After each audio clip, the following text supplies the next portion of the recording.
আপনারা জানেন বুয়েটের আপনার হত্যা হয়েছিল আওয়ামী লীগের নেতা কর্মীদের হাতে। এটি যখন সংগঠিত হয় তখন কিন্তু মদত দিয়েছিল ভারত অমিত শাহর মাধ্যমে। হত্যাকাণ্ডটি ঘটার পর মাঝখানে প্রায় 5 ঘন্টার সময় অতিবাহিত হয়েছিল।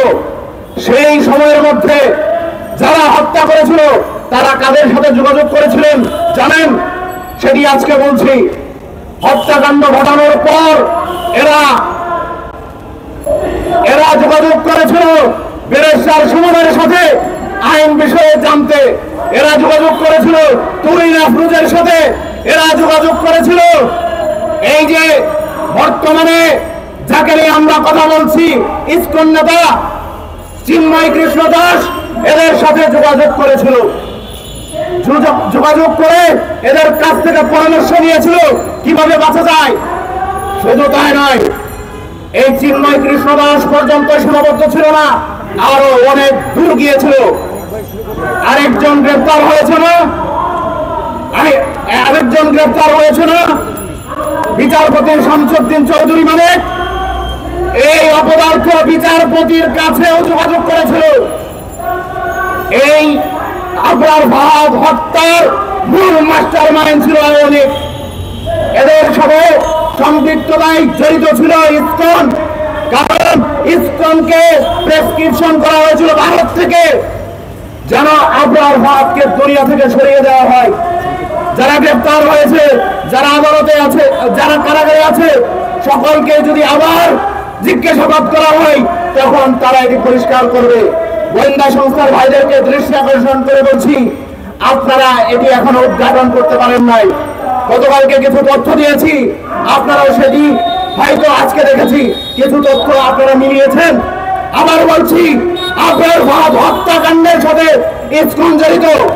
আজকে আমার ভাই সাইফুল ইসলাম আরিফকে এই ইসকন যেভাবে নৃশংসভাবে হত্যা করেছে, তার পিছনেও যেমন ভারত জড়িত, তুহিন আফরোজরা জড়িত, মানিকরা জড়িত, আওয়ামী লীগ জড়িত, ভারতের অমিত শাহ জড়িত, ঠিক একইভাবে আবরার ফাহাদ হত্যাকাণ্ডের সাথে তারাও জড়িত ছিল। ধন্যবাদ।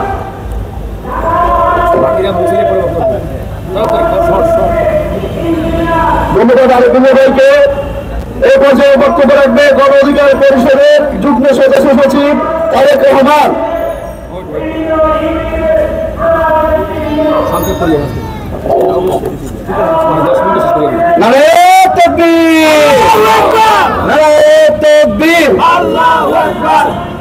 আমরা আজকে মৌন মিছিল করছি।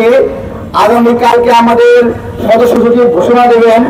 আমরা বাইতুল মোকাররমের গেট থেকে জোহরের নামাজের পরে তাকবীর মিছিল আমরা শুরু করব। কারণ কি?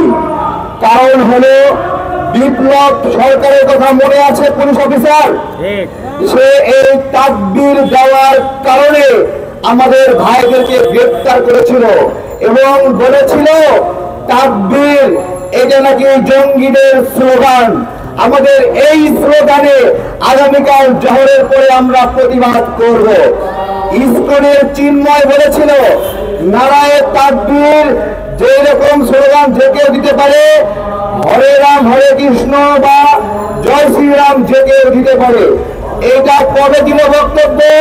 এটা হাসিনা সরকার পতনের পরে সরকার আসলো তখন দিল।